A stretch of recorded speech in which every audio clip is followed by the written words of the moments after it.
90% of the men and women who converted to Islam became Muslim before there was a Quran. How did that happen?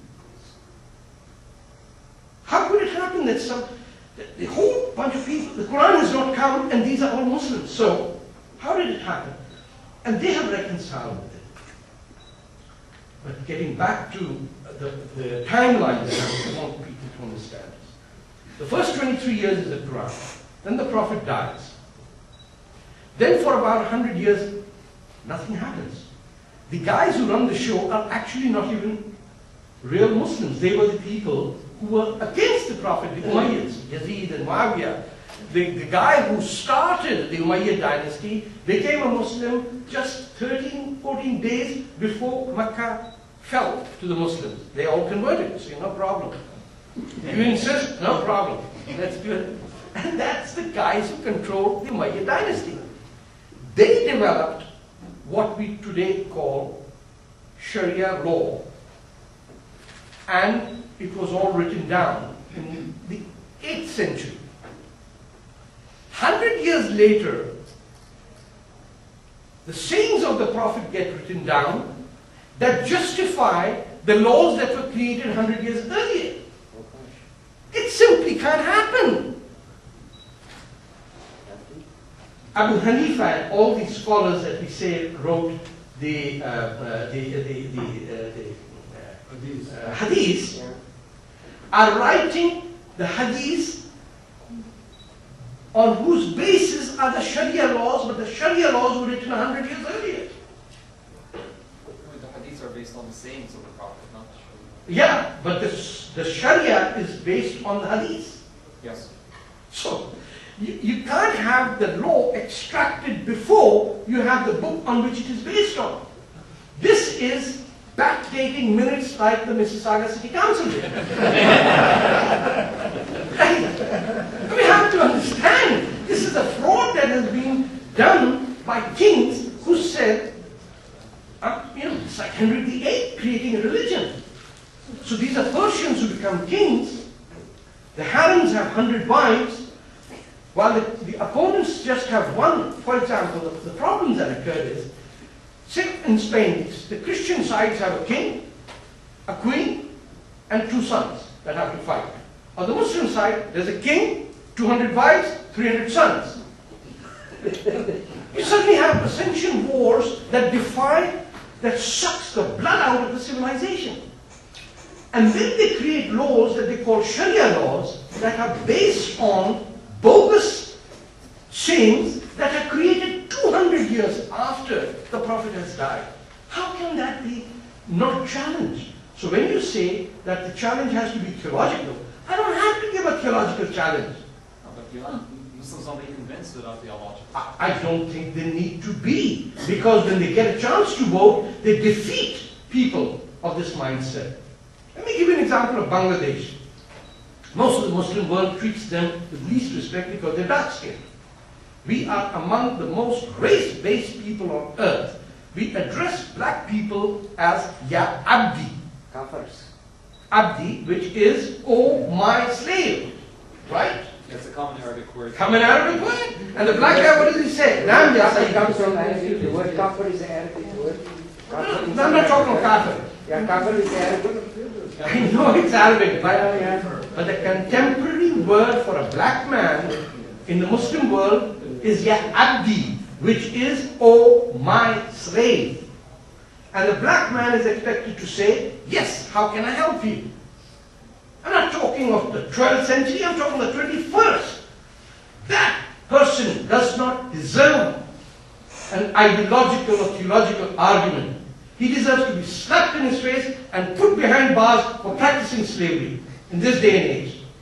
And enough white people are bending over backward to accommodate people who want to be slave owners, who want to own concubines, who want to have polygamy in this country. So, as far as theology is concerned, we've determined that it is structured on a lie. People who believe that the world was flat do not deserve the dignity to be told that I would like to hear your perspective on it.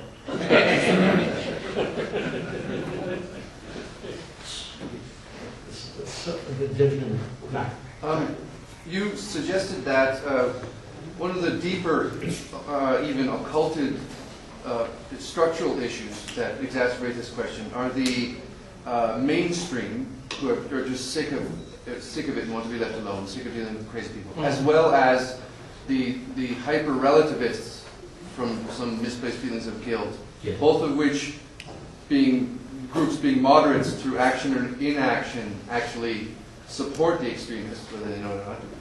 You also suggest that one of the things that essentially is saving us is that the extremists want to protect their safe houses here. In Canada. In Canada. Because it's next door to the United States. Right. It occurs to me that both of these things also were, and perhaps still are happening, both in Denmark and Netherlands. And one of these strategies that they've come up with, I can't remember whether it's one or both of them, was to enact a sort of, it's hard to say test, but enact a sort of test in their immigration departments where it's not a test of whether you're good or bad. I know what you're saying. But it's just, So do you object to human rights? Yeah, do you object to human rights of gays, of women, of this, that, or the other? And if you do, thank you, but we don't want you. No, it won't work. No. Okay? Because I would have enough immigration consultants to tell me what to say. I would be going for the interview and saying, I'm coming to Canada because I love gays. Or I would qualify for a refugee applicant as a gay person persecuted in Pakistan. It doesn't work. What works is that you deal with this problem without guilt. You do not apologize that Europe created the Enlightenment. You cannot say, it's actually in Vietnam that Rousseau was born. It's human civilization. It just happened to be in Europe. It's just a coincidence that Aristotle is Greek and Confucius is Chinese or Gandhi is Indian. If we cannot stand for human civilization and the universality of human rights, we cannot fight this. If we do it with guilt, which most European or people of European ancestry do, because they have a track record that is pretty bad, because they recognized it. But the fact is that American imperialism and British colonialism should be seen in the context of Arab imperialism and Turkish colonialism. The only Muslims who never invaded anyone else were Indian Muslims. That's why we are so happy and our food is so good that everyone has an Indian restaurant in town. But seriously, if Turkish colonialism over the Arab world is not recognized, if mainstream Canadians or Europeans are unwilling to ask for a very simple question, how can you build a mosque over St. Sophia Church in Istanbul? What moral, ethical authority do you have to convert the Mecca of the Eastern Orthodox Church or the Eastern Roman Empire into a mosque and then turn it into a museum? That has to be challenged. I challenge it. I have written to the Turkish political parties and the Prime Minister saying that as an act of civility and humility, the Turkish government should hand over Hagia Sophia back to the Eastern Orthodox Church, and you will get membership in the European Union, where even Giscard d'Estaing will say, I think the Turks have come to the senses. It's not going to be done because nobody dare talk about it. There are other examples. The birthplace of Sikhism is under Pakistani occupation. A Sikh cannot live in the city where the founder of the Sikh was born.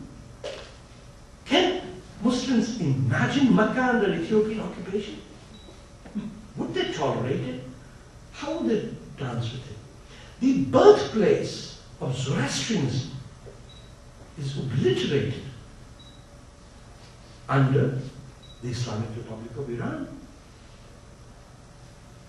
There are questions that we Muslims